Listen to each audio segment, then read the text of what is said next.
This is Forbidden Speech, the raw truth, with your host, Christina Rivera. In this savvy broadcasting series, we delve into hot topics affecting us all. With cancel culture and big tech censoring any opposing ideas and thoughts outside of mainstream ideology, it has become more important than ever that we tell the raw truth about everything from U.S. world politics, COVID, Christianity, and everything in between. We invite all points of view to come and share their perspective honestly and respectfully. Hi, Emily. Welcome to Savvy Broadcast's latest series, Forbidden Speech. I'm so grateful to have you here today. We're going to talk about the dark side of PR, public relations. And I've worked, I think it's kind of funny. I'm like, I never thought there was a dark side to it, but But share with the audience, because you work for a public relations firm that you and your husband started, our public relations firm. And so you've worked in this industry for quite some time. But share a little bit about your background before we get started. Absolutely. Well, first of all, thank you for having me. It's great to be here. And yes, so my husband and I both have different parts of our firm. He handles all of our tech and business clients, and I handle all of the fun, flavorful lifestyle clients.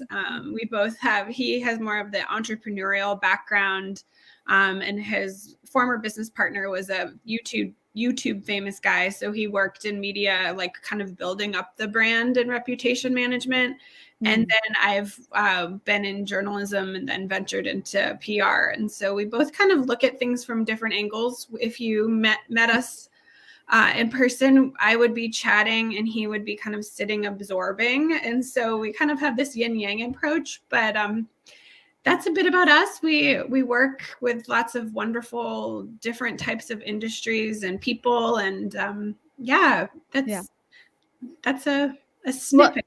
You know, it's funny. You and your husband remind me of me and my husband, because I'm the chatty one. My husband's the really quiet, introspective, getting all the information in. But, you know, I love that, because that way you're able to look at things at different angles and get a full picture, a fuller picture. But, you know, I don't think a lot of people understand what exactly is public relations. What do you do for your clients? What does it look like when you come in to work on public relations with a client? A lot of people don't understand or realize. We could spend a whole episode just talking about that, but to give you like a quick idea, public relations is really mainly working within media to help businesses and media come together. So a business has something that they're offering, or a product, or a good deed, or something valuable to society, ideally, and they're bringing that to a media source and outlet, and the publicist or PR company is helping facilitate that relationship and managing the messages. So that's more of like, I think, the everyday PR. Then there's like Beyonce's publicists, or as we've seen in the media recently, Will Smith and Chris Rock's publicists. And like, so when something happens with a celebrity, there's like that type of publicist that works more of like the specific personality and managing how they're best represented and what photos are approved and that kind of thing. We work with small businesses. I'm not Beyonce's publicist yet. I would love to be someday. So just putting that out there. Yeah. You never know who's listening and who knows who. But, you know, it's so true, because really it's your public image that you help people get out there in a way that helps businesses. Because people don't realize, I remember this one person came to me, and I don't do public relations, but she had come to me and she was a business, and I saw her Facebook page and she had some questionable pictures and stuff going on and some of her social media. And she's like, well, that's personal. I'm like, no. Nothing's personal, because the name of her brand had her name in it. So they'll go to your Facebook page, fall into your what you think is your private Facebook page, and it doesn't get deleted off of social media either. People think, well, you know, I'll just delete it. And what goes on the internet does not just go off into the abyss. It can, shadow you years later and come back to haunt you. Yes, exactly. And anything these days anybody can find about you.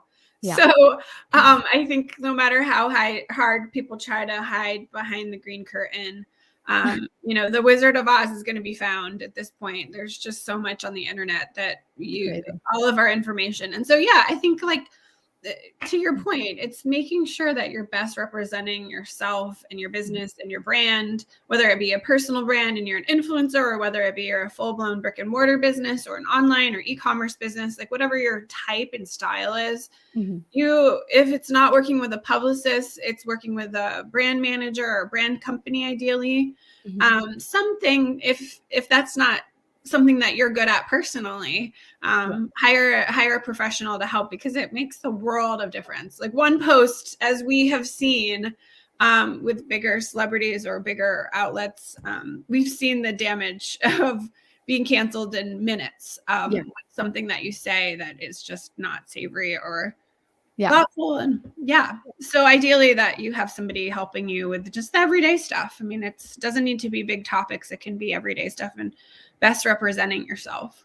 Well, because you'll think I'll put out something out there on social media and you'll have an intention inside of what you think this means, but how it comes across to the public could be a totally different meaning of what you're thinking you're putting out there. Now, the title of our episode today is The Dark Side of Public Relations, Understanding the Spin. Now, some people don't understand. What's spin, actually? What exactly is going on when there's a spin?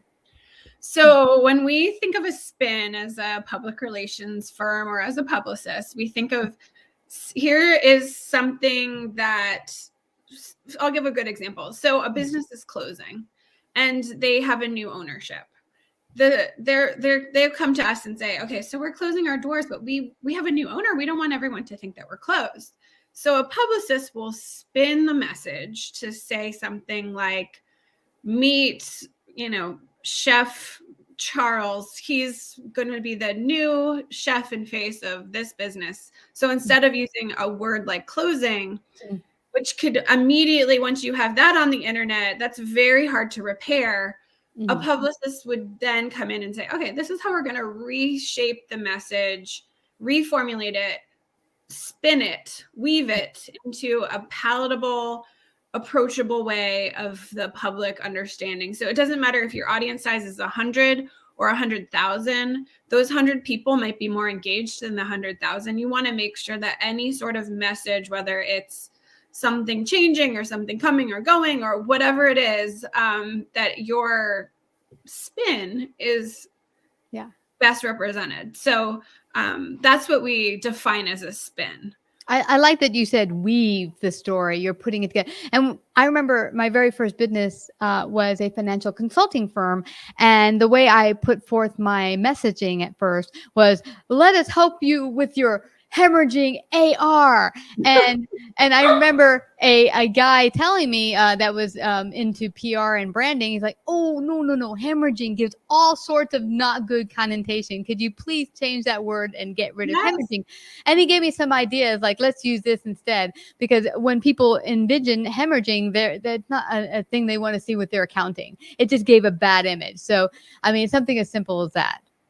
Exactly. I mean, we'll review what we call brand assets before we work with anybody, or like start distributing their message to media outlets, because we'll want to make sure that all of those, any sort of context about the business is best representing of what the goals are of the client. So some may be more fun and punchy and playful, and so they can kind of get away with a wider variety of context and content, and some want to be really represented. A lot of our tech clients, it's buttoned up. They have big investors like Mark Cuban, so they have to best represent themselves to be more of that buttoned up professional tone. So it's a constant creative content weaving is what I like to call it, process. Yeah.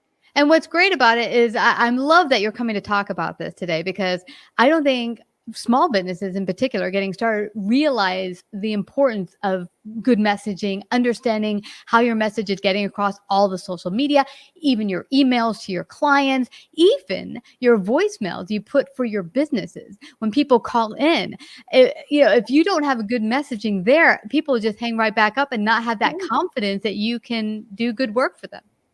Absolutely.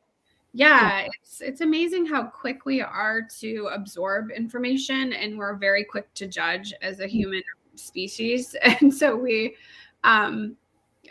we tend to have quick moments of making, this is how this person is, or this is how this business is. And I know, cause I went one time, or I met them one time. Yeah. So in the journey of anything that you're up to that involves any sharing or any sort of public outreach, yeah, you want to make sure that your content and your context are very aligned.